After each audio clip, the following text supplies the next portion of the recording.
Gone global. Leading Britain's conversation. The Nigel Farage Show. Mr. Nigel Farage.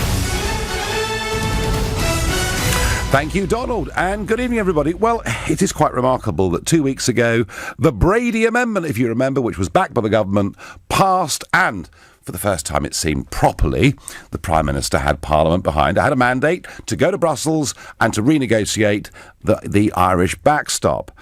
Today, Valentine's Day was meant to be a huge showdown, but in fact, we were told it didn't really matter because this had all been kicked into the long grass to the end of the month. But a government motion, which on the face of it was supposed to be a fairly neutral motion, but which took account of the Spellman Amendment a couple of weeks ago, which wanted to rule out Parliament ever going for a no deal. That was there, and the ERG came up and said they simply couldn't vote for it, and some on the other wing of the party too, and she's lost by 45 tonight. So for 2 weeks, she had the support of the House of Commons, and now she hasn't got the support of the House of Commons. So Brexit is in, well, a continuing mess with just 43 days to go until we're due to leave. Goodness knows what Brussels are making of all of this evening. But, you know, there's something else about this. To me, it isn't that she's lost control. There's something else that happened tonight, and Jeremy Corbyn really got this bit right. She cannot keep on just running down the clock and hoping that something will turn up that will save her day and save her face. So it is surprising that the Prime Minister is not even here to hear the result of this vote.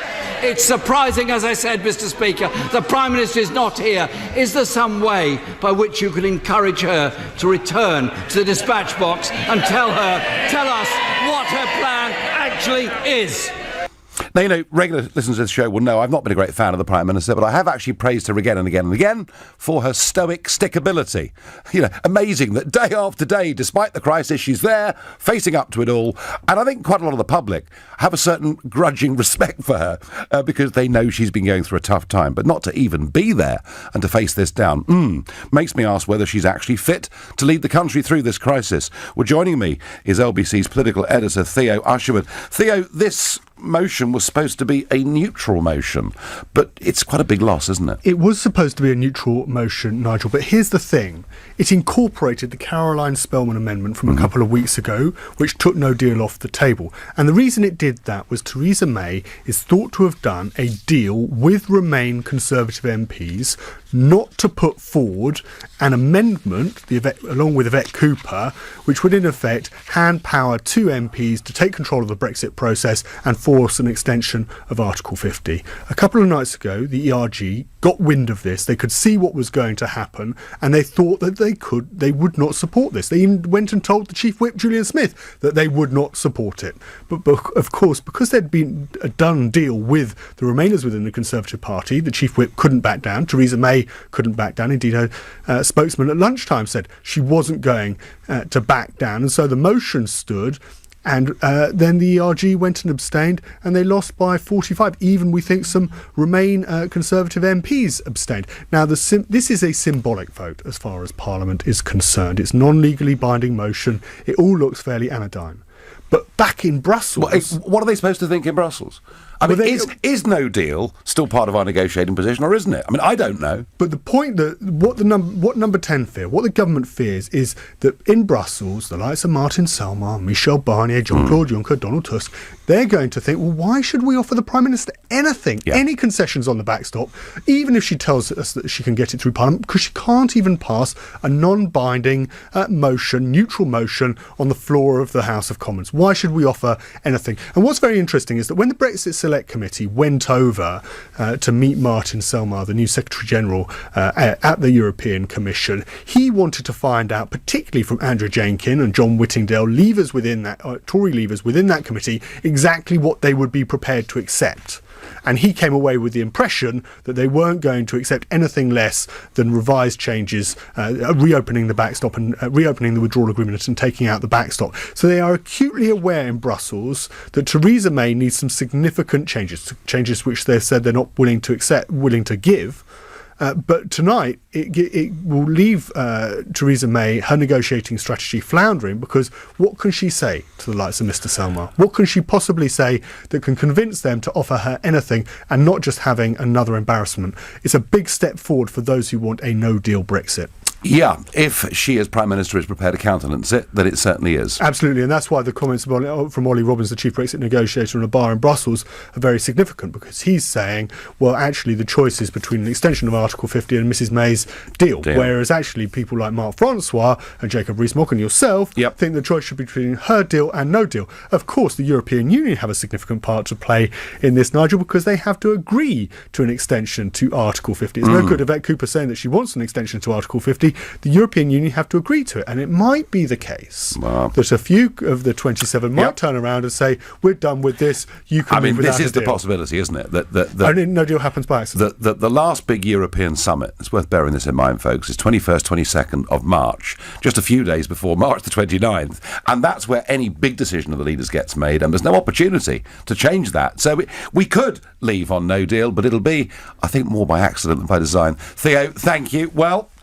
I just take the view that she, from the start, has given a whole series of contradictory messages on Brexit. What she said and what she's done have often been different things.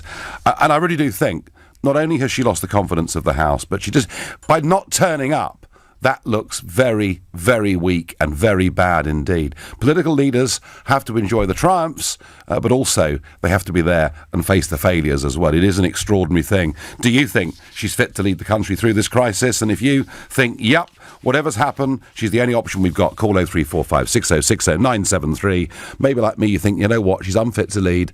This is headed for disaster. And Theo thinks no deal got a bit closer. Maybe it did, but I have to say I still think we're looking more like extension every day that goes by.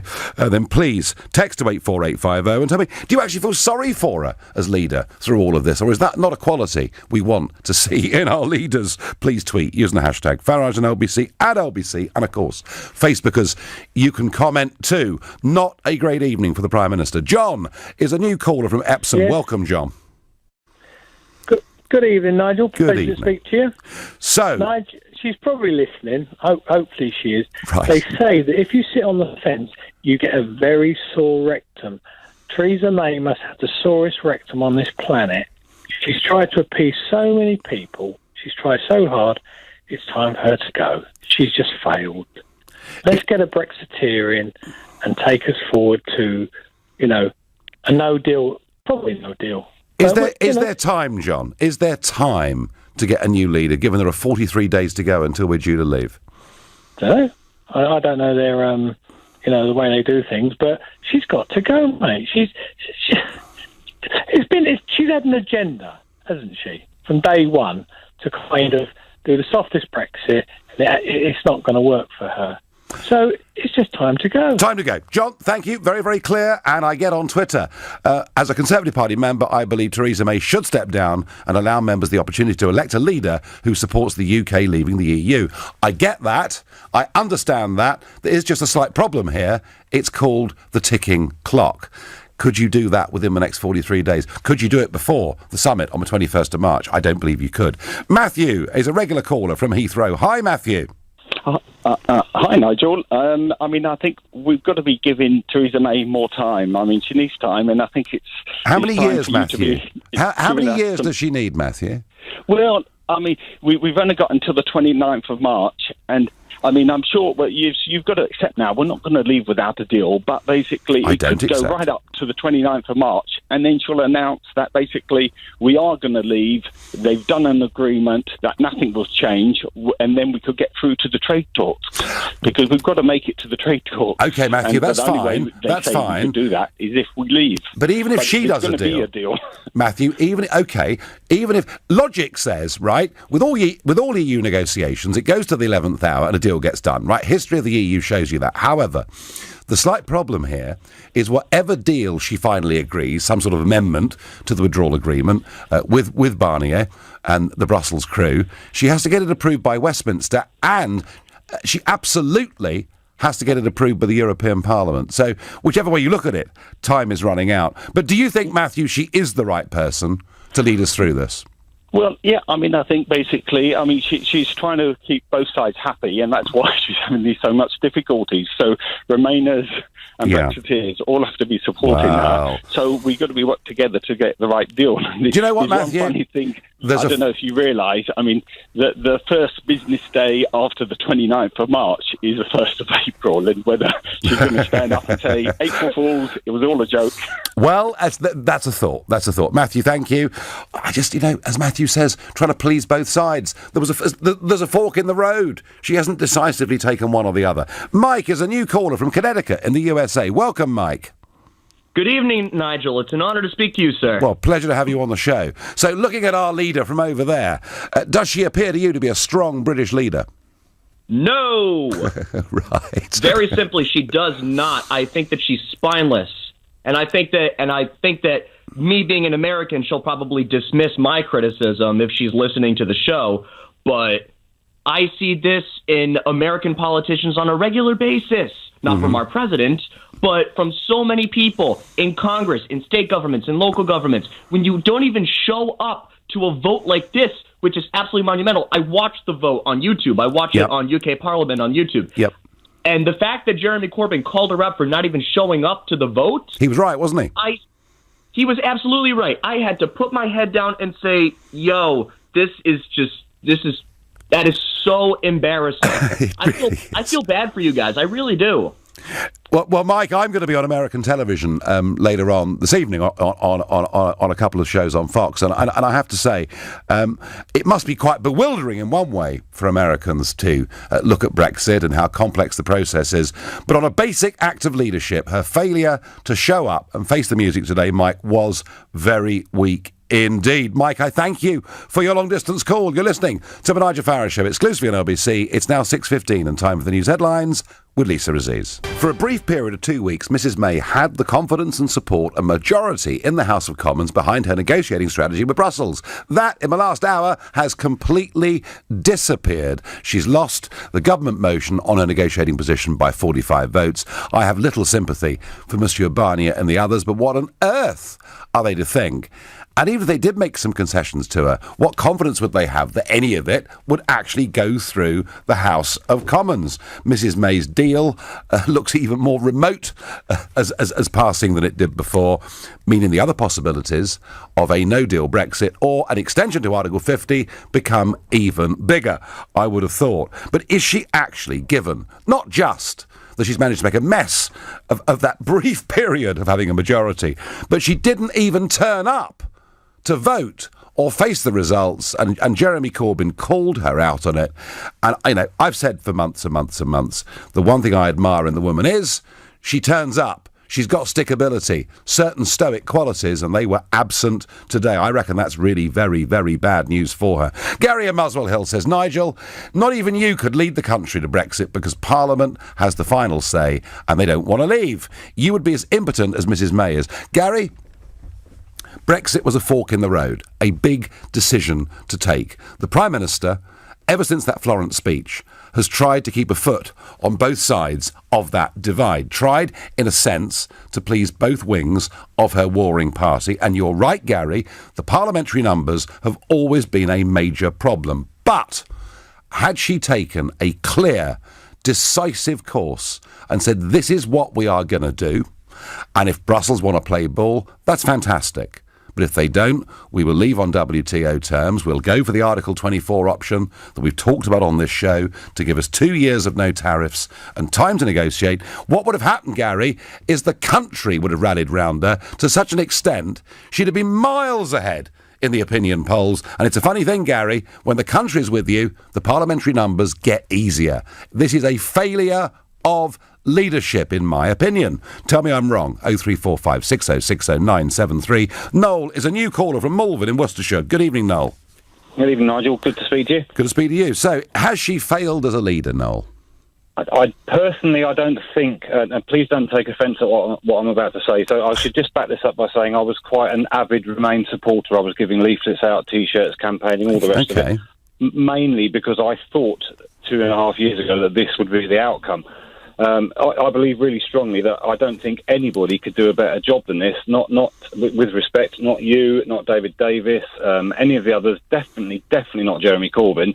And I, hand on heart, think that the problem here is that not only is the country split, but politics are split. And I think if Corbyn had got in, he'd be in the same position in that nobody can unite when you've got 52-48. If it was an 80-20 split, I'd say that it was possible. And I would like to add as well that I accept the referendum completely, and I think going for a second referendum would be treacherous and completely the wrong thing to do. That's very interesting. But I would like to know, the question I was hoping I could ask you actually is where is the compromise going to be, so that we don't end... I think an extension is completely pointless, because all it's going to do is drag this national nightmare on for another 6, 12, 18 months, who knows, I don't know, genuinely. So, personally, I would like someone to say, well, actually, this is the direction we're going in. Well, no. Stop faffing around and get on with it. No, basically. I tell you what, however split Parliament is on this, actually, I'm going to put to you that in a sense the country's coming together, because you, as an avid Remainer, and me as an avid Brexiteer, both agree that the result of the referendum has to be respected, because we're a democracy.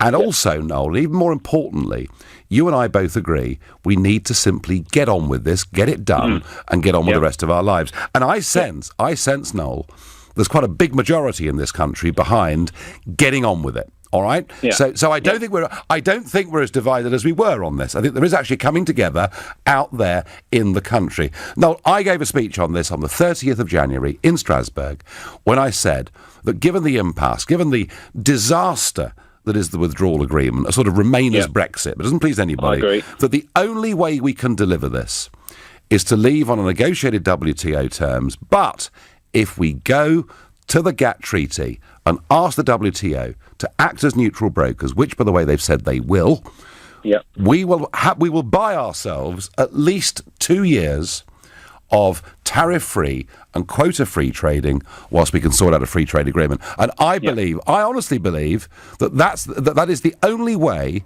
we can, A, deliver Brexit, and B, not have a short-term crisis, a really massive series of bumps in the road from March the 30th onwards. And that's not what I'm putting forward, and I do believe that's the answer.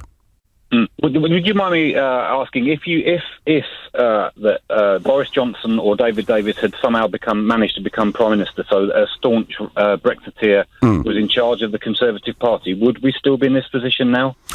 I think had somebody who was decisive become the Prime Minister, I think we'd know where we are by now. I think we know with Brussels where we are. We would know whether a deal was possible, or we would have gone down the WTO route quite some time ago. And I think, I think sort of, Theresa the appeaser, trying to please everybody, has finished up pleasing nobody. No, great calls, some great quotes from there. Thank you. Johnny on Facebook says Mrs. May knew she would lose, so she wasn't there to be forced to respond to an attack from the opposition. Johnny, that's what prime ministers have to do. It's the job. You have to sit there and take real abuse and real stick from people in the House of Commons, from every satirist and cartoonist, and they will always kick you hardest when you're down. It is the job, and she had won some respect by through her sheer stickability. Tonight, it wasn't there, and with it, I think her leadership credentials. That is my view. Roy thinks that Mogg's been running the government for a while, so why doesn't he just simply take over? Beatrice says, even the EU must be tired of this confusion among British politicians. Beatrice, I don't often sympathise with the EU negotiators, but they must be tonight. I mean, Juncker must be, he's probably on the second bottle by now, must be really very confused.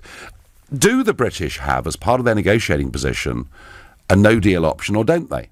Because in a press conference this morning, the government was clear that a no-deal Brexit remains on the table, and yet the motion that's just been defeated by 45 votes incorporated the Spellman Amendment of 2 weeks ago that ruled out a no-deal Brexit. I mean, I don't know where they stand on it, and I'm sure Mr Juncker and Barnier don't either.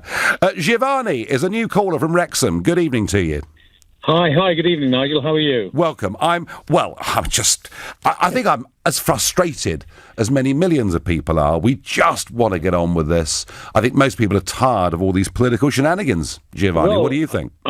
Well, we certainly are, and really, what's happened is that the people may have made a vote and made a decision, but sadly, Parliament hasn't. And instead of Parliament getting behind whatever decision's been made, they've been split. And when the opposition, i.e. Europe, has seen a split parliament, they've seen a chink in the armour, and they've taken advantage of it. Mm-hmm. Have we seen a split Europe? No, we haven't. They've been fairly all the countries have stood behind Barnier, and Barnier has laughed all the way to wherever he's laughed all the way to. Well, Giovanni, can I suggest the bank? Because we've offered them 39 billion. Absolutely. And it's crazy as it sounds, we just put that on the table before absolutely everything else. I know. And we just let them, I'm an Italian, and I didn't even get a vote in the referendum. Mm. But they just let us, we let them walk all over us. And instead of having someone who could negotiate, someone as firm as Mogg or even as Johnson, who were Brexiteers and had something about them, who could negotiate and probably have negotiated all their lives. They've had, sadly, Mrs. May, who's a lovely woman, but she's a vicar's daughter. She's probably... Well, that doesn't make her a bad person, does it? That doesn't make her a bad person. I mean, come on. But it doesn't make her a good negotiator. I'm sorry, Nigel, but it doesn't. Well, I'm sure there are plenty of vicar's daughters that are good negotiators, but I agree with you. This vicar's daughter is not a good negotiator. No, she isn't. She's not fit to lead. She's not fit to lead. You and I agree on that. Can I just ask you before I let you go? Yes. As an Italian living in the UK, if you'd had a vote in the referendum, how would you have voted? I'd have voted to remain. Okay. But now, what would I vote? I'd vote to leave because I don't like being bullied. Absolutely. And they Absolutely. There's a special place in hell, Giovanni, for people like me, and maybe even you now that you've renounced your Remain status. You're listening to the Nigel Farage Show, exclusively on LBC. It's 6:30 and time for the news with Lisa Aziz. A defeat for the government, and Mrs May not even sitting on the front bench to stare that defeat in the eyes and to respond to it. And Jeremy Corbyn saying she's absent without leave, and I think in many ways he's right. Is she fit to go on as leader through this crisis? Before I get back to that, I must make this comment that hundreds of people left this country to go and fight for ISIS. Some of them got killed, but some of them crept back into Britain and appear to be living as free men in this country, something that I've always thought was wrong. I've always felt their passport should have been taken away for doing what they did. Today we learn that Shamima Begum, who went across to be a jihadi bride at the age of 15, she's now 19, and she now wants to come back to this country. She wants to have her baby delivered and looked after in this country. And Ben Wallace, the security minister, when he's asked whether this should happen or not, he's all over the place. He says, we're not going to go into Syria to sort of rescue her and get her out, but kind of if she turns up at Dover, that'll be okay. She can come back. That seems to be the message that's coming out of the government. And I want to say this. You know, when you look at the things that she's actually said, she said, I don't regret coming here. I'm not the same silly little girl who ran away from Bethnal Green 4 years ago. No, that's absolutely right. She's not. She says, when I saw my first severed head in a bin, it didn't faze me at all. It was from a captured fighter seized on the battlefield, an enemy of Islam. I thought only of what he would have done to a Muslim woman if he'd had the chance. So she's 19 years old. She's a jihadi bride. She clearly, from these comments, is a convinced jihadist. Do we really want her back in this country? Now, there are some that will argue, I know Lord Carlisle, former independent reviewer of terrorism legislation, will argue that legally we have to let her back into the country. But frankly, I think we should take their passports away. I don't think we should let anyone back into this country who is an enemy of all the values that we stand for. And I know that that's something that you won't hear many media commentators saying, but it is actually rather interesting that the Sky Data poll, Snap poll done today on this, shows 76% of those that responded think she should not be allowed back, compared to 16% who think she should be. I've no doubt if she turns up back at Dover, she'll be welcomed in with open arms, because that is how our government deals with these things. Well, back to Theresa May. Not there tonight, not facing the music. Is she fit to lead? Alan from Devon says it'll all be water off a duck's back. Tomorrow, she'll be back with another Ollie Robbins master plan saying Brexit means Brexit. Alan, she might well be. She's actually quite good at doing that sort of thing. But she normally, Alan, faces the music. Today, for some reason, she couldn't bring herself to do so. Dorothy thinks it's time for Theresa May to visit the Queen and ask to dissolve Parliament. Well, Dorothy, this is a possible constitutional option, that she dissolves Parliament and the clock does run down to the 29th of March and we just leave. I can't see her doing it, though. She's not a leader, I get, but neither is Corbyn, says Mark on Twitter. Jerry is a new caller from Glasgow. Jerry, good evening. Is she, despite everything, doing a good job in your opinion? Good evening, Nigel. Thanks for taking my call. Not a bit. Yes, she is a good leader. She's a woman of integrity, and I believe that she will keep her word. And her word to this nation was that she would get a deal, and if it was not a good deal, well, we would leave, and we would leave without a deal. And I believe she's a woman of her word. Who would want to be in her position? She's a politician.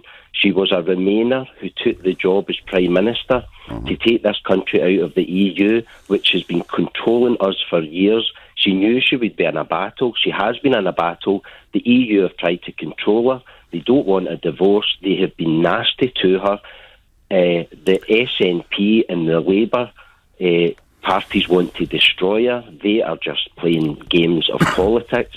And I would have to take my hat off to her for doing what she has done. She is up there with Donald Trump. She is making a difference. And I'm just enjoying the show and eating popcorn because we will leave in the 29th of March. Well, Jerry, I hope you're right. I mean, look, I would say this to you. Jerry. Yes, they've been very nasty to her.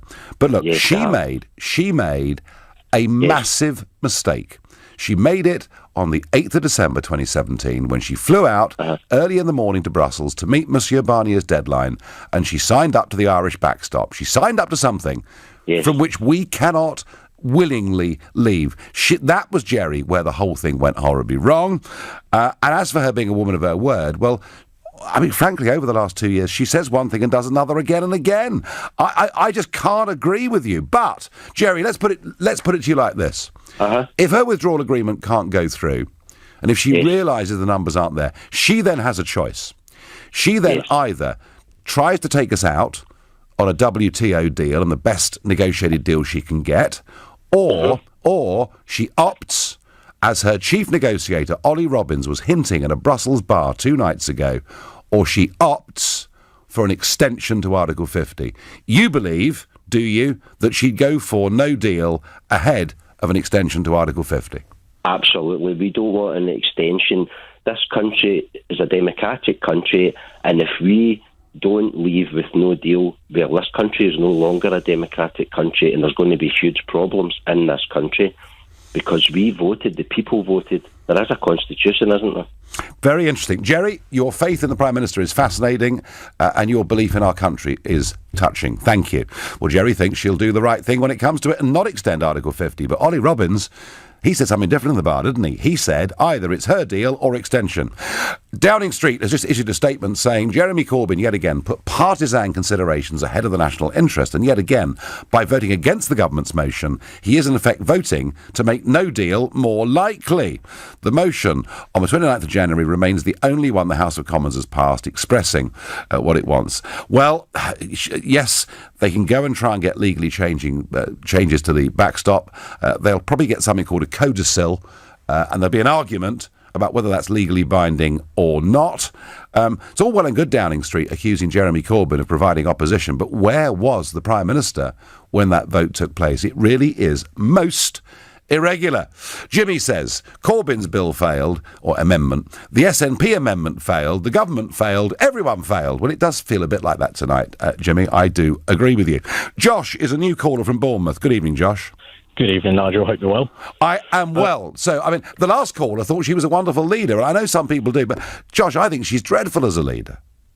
That will probably be the one thing you and I might agree on, Nigel. I think she's been awful. I don't think it's completely intentional, but for me, she's misunderstood strategy for tactics and has constantly lived on a wind's change of tactics and no kind of future plan, and they seem to backfire every time. I think she's been very poor.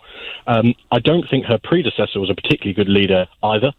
I think he mistook tactics for strategy, and I think one of his fundamental errors was outsourcing kind of immigration policy to the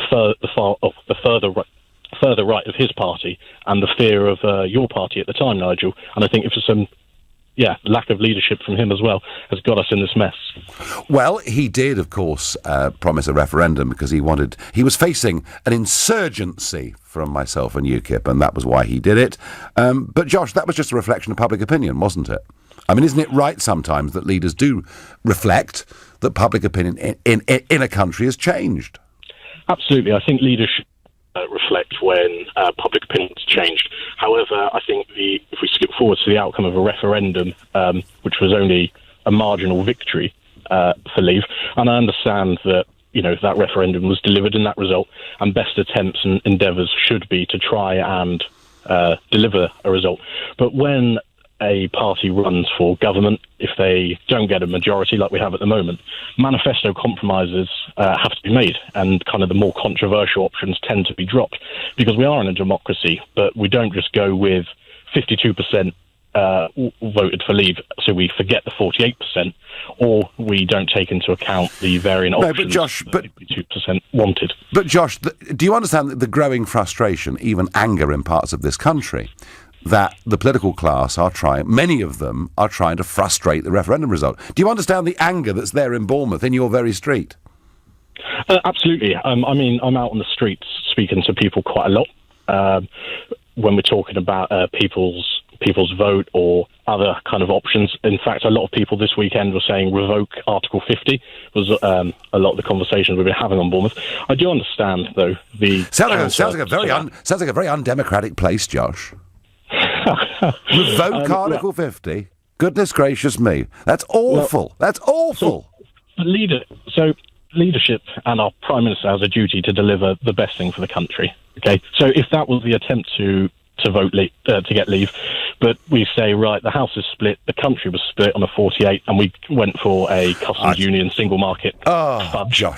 Josh. I tell you what, Josh, it wasn't a close result. It was an amazing result. The whole world, government, the apparatus of government on the side of Remain, and the little Davids against the big Goliaths got 52%. I think it was a big win. We're out of time, Josh. You're listening to the Nigel Farage Show. It's 6:46 and time for the news headlines with Lisa Rizzi. Mrs May really fit to lead the country. She wasn't even there in the House of Commons to face down the opposition after she lost by 45 votes.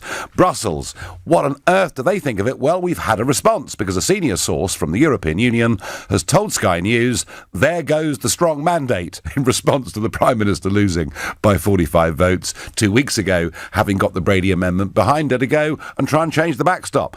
Seems to me there are not going to be any concessions of any significance whatsoever coming out of Brussels. I feel pretty certain, actually, of that.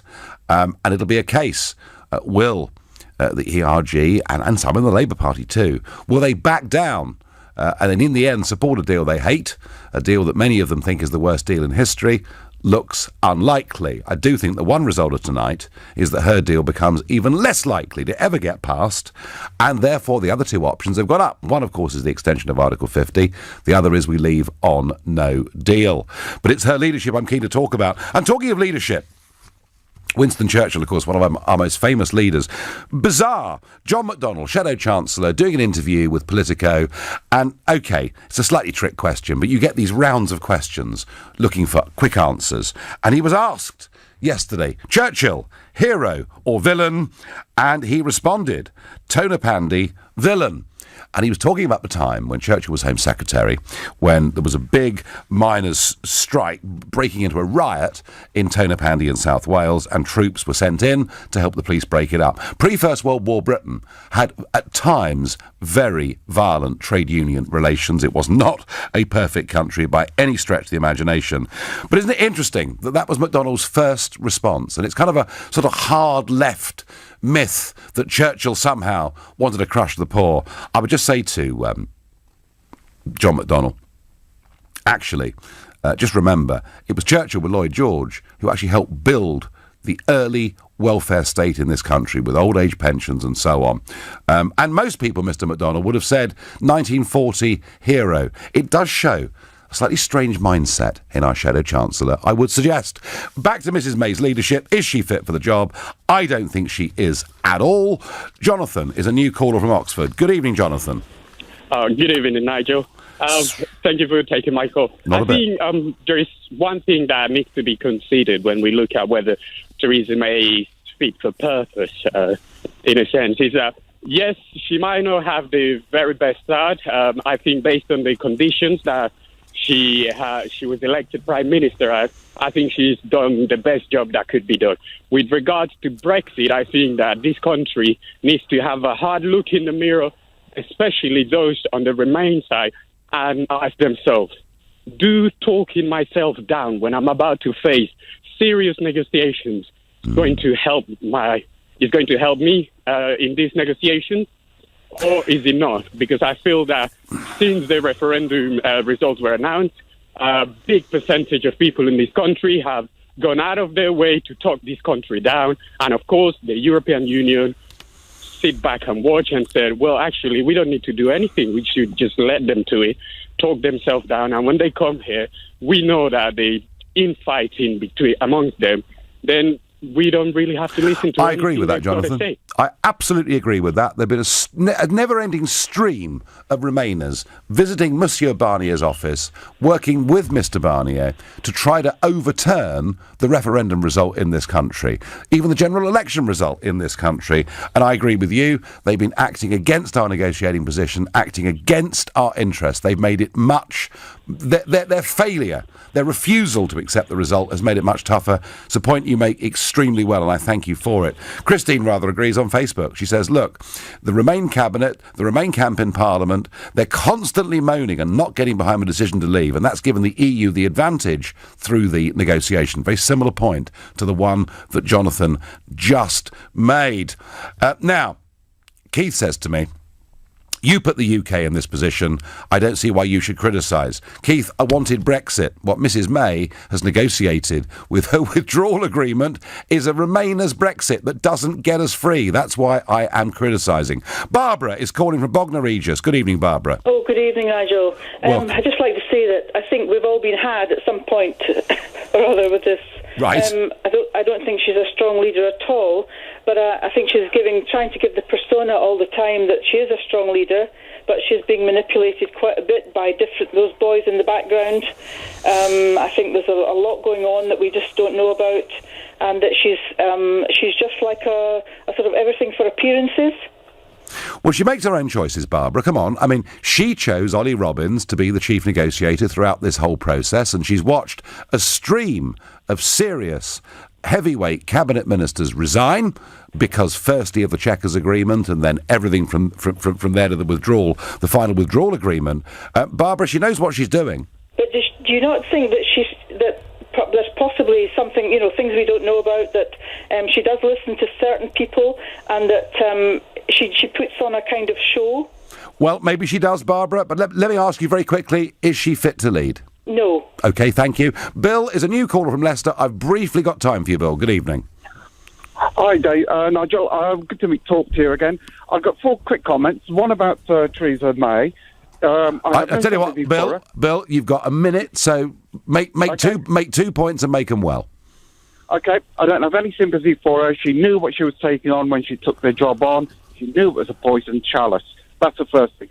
The second thing is she was a Remainer, and she said Brexit means Brexit. Did she actually mean that Brexit that she was going to do was such a soft option Brexit? You mentioned there Ollie Robbins a couple of times now. I did. And how many times has he gone in there and undermined what the Brexit ministers have been trying to do? And she's been trying to do a double dealing all the way through. I don't believe